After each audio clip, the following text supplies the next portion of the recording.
Sebagai mahasiswa, kita diberikan tanggung jawab untuk melaksanakan Tridharma Perguruan Tinggi. 3 kewajiban tersebut adalah pendidikan dan pengajaran, penelitian dan pengembangan, serta pengabdian kepada masyarakat. Kuliah kerja nyata menjadi pilihan kami untuk mengabdi kepada masyarakat, dengan tujuan menjadikan kami pribadi yang lebih baik dan bermanfaat bagi banyak orang. Walaupun tidak mudah, namun pendidikan mengajarkan kami bahwa tidak ada yang tidak mungkin. Kita harus siap menjalankan tanggung jawab tersebut demi membawa perubahan yang lebih baik untuk diri sendiri dan juga negeri ini. Desa Mojo Sarirejo menjadi belahan kecil negeri ini yang menyimpan banyak hal menakjubkan dengan keindahan alam yang memanjakan. Di sini masyarakat hidup rukun, damai, dan saling berdampingan. Dengan masih kentalnya kebudayaan yang menyatukan mereka dalam lingkaran kehidupan. Di dalam desa Mojo Sarirejo terdapat fasilitas umum seperti balai desa, 2 masjid, dan 7 mushola. Fasilitas pendidikan seperti SDN Mojo Sarirejo, taman kanak-kanak, dan juga tempat pendidikan Al-Quran. Puskesdes sebagai fasilitas kesehatan, serta 7 poskamling sebagai fasilitas keamanan. Di desa ini juga terdapat 2 irigasi dan juga 2 sungai yang mengaliri sepanjang desa. Tempat pembakaran batok kelapa, tempat pengumpul sampah, kandang ayam, kandang sapi, kandang kambing, kandang bebek, kolam ikan, makam, lahan sawah, dan sebagainya. Sedangkan mayoritas masyarakat desa Mojo Sarirejo berprofesi sebagai buruh tani dan buruh pabrik.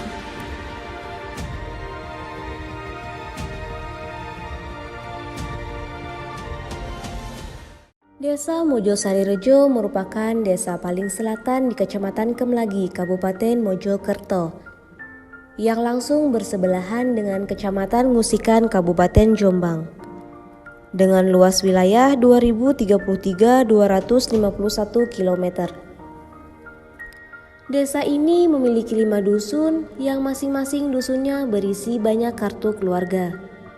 Dusun Pudo dengan jumlah 389 kartu keluarga, Dusun Putat dengan jumlah 112 kartu keluarga, Dusun Bulu dengan jumlah 142 kartu keluarga, Dusun Balung Kapas dengan jumlah 136 kartu keluarga, dan Dusun Sugihwaras dengan jumlah 64 kartu keluarga, yang mana keseluruhannya berjumlah 840 kartu keluarga, dengan jumlah penduduk 2.269 jiwa. Desa ini dibagi menjadi beberapa lahan meliputi pertanian dan perkebunan, pemukiman, serta peternakan. Pertanian dan perkebunan meliputi sawah, tebu, pisang, kedelai, kangkung, bayam, pohon jati, bawang merah, dan pohon sengon. Adapun jalan di desa ini, sebagian besar sudah berupa jalan cor dan sebagiannya lagi berupa jalan tanah, dan sedikit jalan paping, dengan disertai 2 aliran sungai dan 2 aliran irigasi.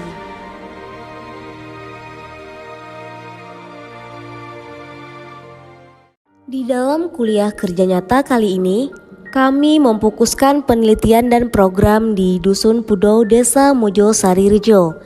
Dalam melakukan transsektoral di wilayah ini, kami telah menemukan beberapa sektor antara lain, yaitu pemukiman, lahan sawah, sungai, tegalan, peternakan dan perikanan, perdagangan dan jasa, serta non-pertanian atau industri.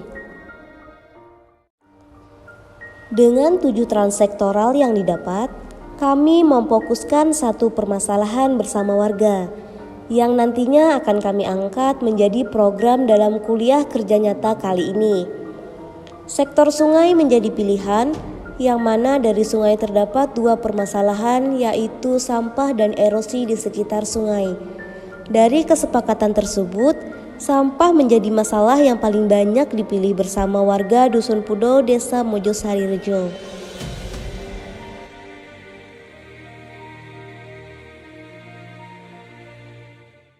mendengar kisah dan keluh kesah warga dari tahun ke tahun. Sampah menjadi permasalahan yang tak pernah usai. Selalu ada permasalahan-permasalahan baru mengenai sampah yang menyebabkan gangguan pada aliran sungai, yang berujung warga harus turun tangan bersama-sama membersihkan sampah agar aliran sungai mengalir dengan semestinya. Pernah di tahun 2022 terjadi banjir hingga 10 hari karena menumpuknya sampah yang datang dari hulu sungai, sehingga sampah masuk ke dalam rumah warga akibat luapan aliran sungai.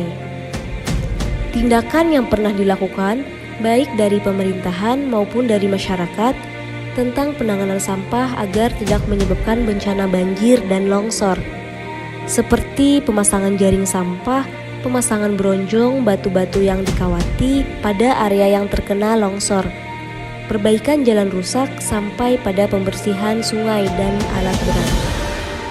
Selanjutnya kami melakukan sebuah penggalian data melalui forum grup diskusi bersama warga, khususnya bersama Karang Taruna Dusun Pudo. Dengan menggunakan media bagan-bagan, dampak kejadian yang terjadi di tahun ke tahun. Kami memulai dari tahun 2019 sampai dengan tahun 2024, yang mengangkat dua permasalahan yakni sampah dan longsor. Hasilnya, setiap tahun sampah yang ada di aliran sungai dan irigasi terus-menerus bertambah. Masyarakat makin berani membuang sampah di sekitar aliran sungai dan irigasi. Dan usaha teman-teman Karang Taruna pun tidak membuahkan hasil karena kurangnya kesadaran dari diri. Masyarakat hingga di tahun 2023, sampah di irigasi semakin parah, sehingga banyak sampah yang menyangkut di setiap pembatasan irigasi.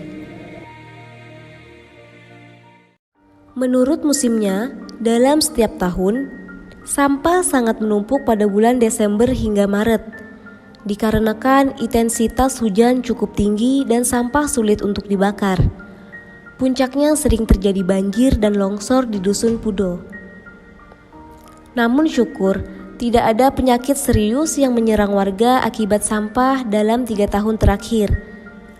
Selanjutnya pada musim kemarau, warga melakukan pembersihan sampah di pekarangan masing-masing rumah dan melakukan pembakaran. Adapun dampak sampah yang terjadi pada beberapa tahun yang lalu, yaitu terjadinya jalan yang ambles karena sampah yang tertimbun dari beberapa tahun yang lalu. Pembersihan sampah sangat diperlukan, terutama pada bulan Agustus hingga September, di mana di dusun ini selalu mengadakan kegiatan-kegiatan besar, mulai dari menyambut hari kemerdekaan hingga sedekah dusun.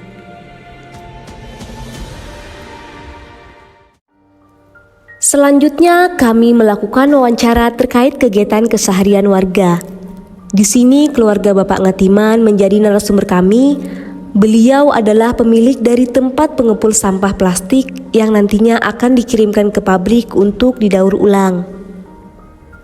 Keseharian Bapak Ngatiman selalu bekerja membersihkan dan menyortir sampah plastik yang dapat didaur ulang kembali, mulai dari pagi hari hingga sore hari menjelang maghrib, lalu malamnya beliau baru dapat bermasyarakat di lingkungannya dan dilanjutkan untuk beristirahat. Sedangkan istri Bapak Ngatiman disibukkan dengan urusan rumah tangga serta anak-anaknya yang harus bersekolah dan mengaji di sore harinya.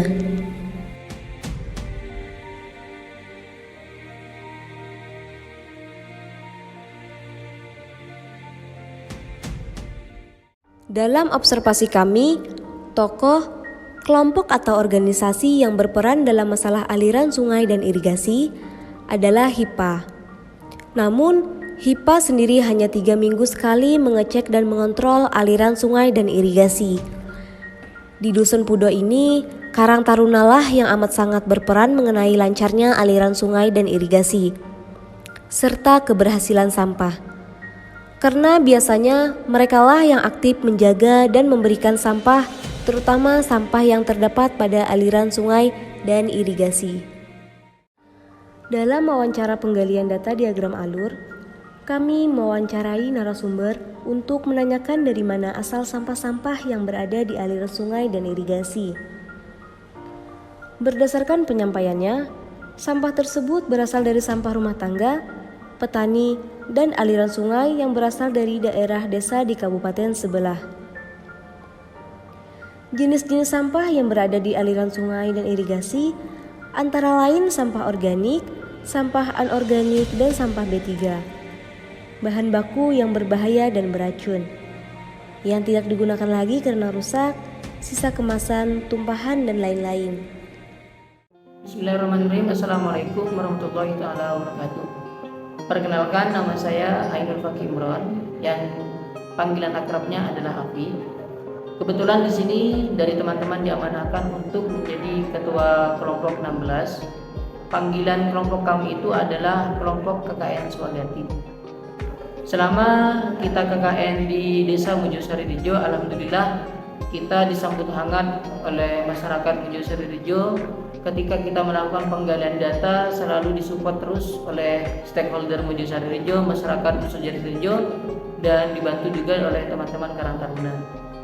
Alhamdulillah teman-teman KKN itu mendapat beberapa rekomendasi permasalahan yang memang di sana yang kiranya bisa kita carikan solusi dan kita bisa melakukannya. Salah satunya itu adalah tang sungai. Jadi kita itu di sungai, permasalahannya sungai itu sebenarnya is okay, hanya saja permasalahan titiknya itu adalah pencemarannya. Bahwasanya pencemaran di sana itu adalah sampah-sampah yang dari Desa Mojosari Rejo sendiri, dan ada beberapa sampah yang banyak itu juga kiriman dari dusun-dusun desa-desa sebelah seperti itu. Singkat cerita, di waktu permasalahan sungai ini kita sudah melakukan ritme sesuai dengan arahan-arahan dari kampus, salah satunya timeline dan semacamnya, sehingga singkat cerita masuk ke pembahasan pohon masalah. Di pohon masalah dan pohon harapan kita coba simpulkan di sana itu kita menarik 4 spesifikasi. Yang pertama itu SDM, kelembagaan, kebijakan, dan struktural.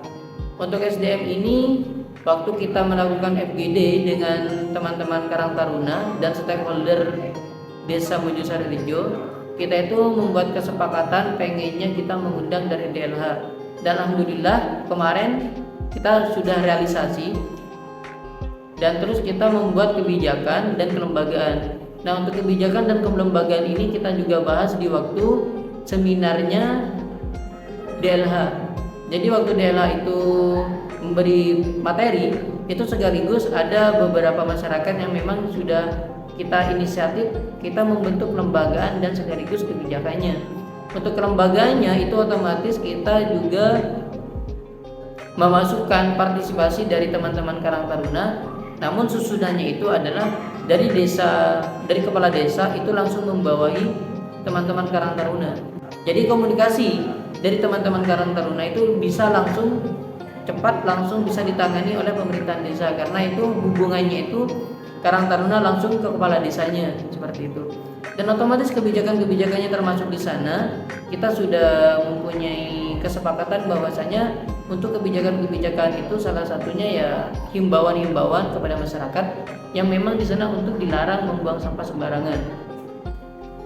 Nah, untuk yang poin keempat itu adalah infrastruktur. Alhamdulillah teman-teman KKN kemarin inisiatif membuat tong sampah dan papan edukasi tentang sampah. Jadi di sana tuh untuk gambaran sedikitnya, di papan edukasi itu kita menjelaskan bahwasanya kalau botol itu terurainya itu sampai sekian tahun, kalau botol kaleng terurainya sampai berapa tahun, kalau styrofoam itu apakah bisa terurai atau tidak, seperti itu. Nah, untuk infrastruktur ini juga kemarin juga kita ada lobby-lobbyan dengan Bapak Kades bahwasanya di sana nanti akan disediakan lahan yang mana nanti bisa kita bangun pembuatan TPS. Hanya saja kemarin untuk TPS sendiri Bapak Kades sudah pengajuan ke PUPR yang harapannya ya nanti bisa segera realisasi.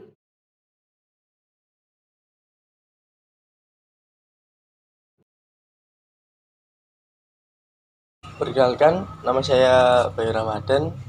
Saya selaku perwakilan dari anak Karang Taruna Desa Dusun Kudu dari Desa Mojosari Rejo.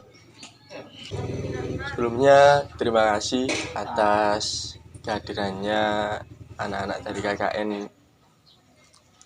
dari Amadul Uma yang melaksanakan KKN di Desa Mojosarijo ini, tepatnya di Dusun Budo,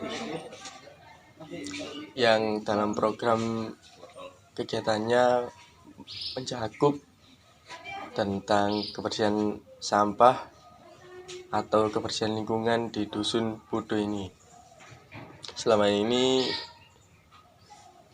cukup banyak manfaatnya bagi dusun kami dan cukup membantu dalam kegiatan Karang Taruna, juga cukup dalam bersosialisasi, juga banyak interaksi dengan masyarakat dusun ini.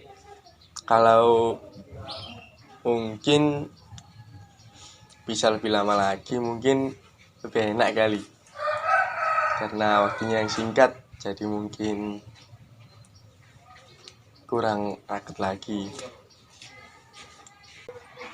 Ya, selama anak-anak Karang Taruna melaksanakan acara 17-an ini, dari usulan-usulan yang diberikan anak KKN juga yang kami masukkan, ada beberapa yang mungkin sangat membantu bagi kami.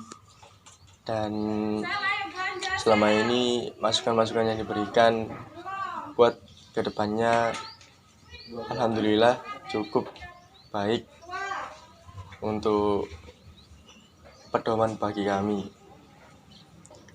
Dan terima kasih sudah mau menyempatkan waktu untuk membantu anak-anak yang selama ini kalau datang suka ada minta bantuan.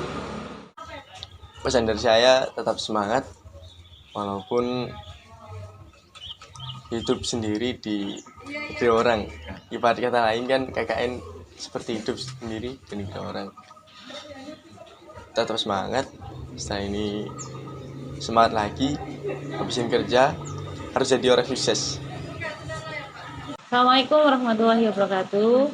Perkenalkan, nama saya Rahmania Widyaningrum, biasanya dipanggil sama anak-anak KKN Dunia sebagai DPL dari KKN kelompok 16. Nah, mungkin di sini saya hanya sebagai pendamping mereka di lapangan, tapi apapun yang dilakukan mereka itu the best pokoknya. Jadi untuk kelompok 16 ini saya benar-benar kenal mereka dari awal, dari yang mereka nggak tahu apa-apa, mereka yang hanya diem satu sama lain, mau konfirmasi, mau komunikasi sama teman-temannya masih mikir gitu, masih mikir ini teman-temanku bener nggak sih kayak gitu. Tapi nyatanya saya bangga sama kalian, kalian menunjukkan yang terbaik, kalian bisa memberikan kontribusi untuk masyarakat sehingga masyarakat semuanya yang ada di Desa Mojosarijo sangat-sangat terkenang dengan adanya kalian. Bahkan ada yang sampai bilang sama saya, jangan sampai mereka ini hanya berhenti di sini. Izinkan Bu mereka untuk kembali lagi ke sini, seperti itu. Ini yang saya dapatkan dari warga-warga dari Mojosarijo. Nah, selanjutnya mungkin dengan program yang dilaksanakan mereka.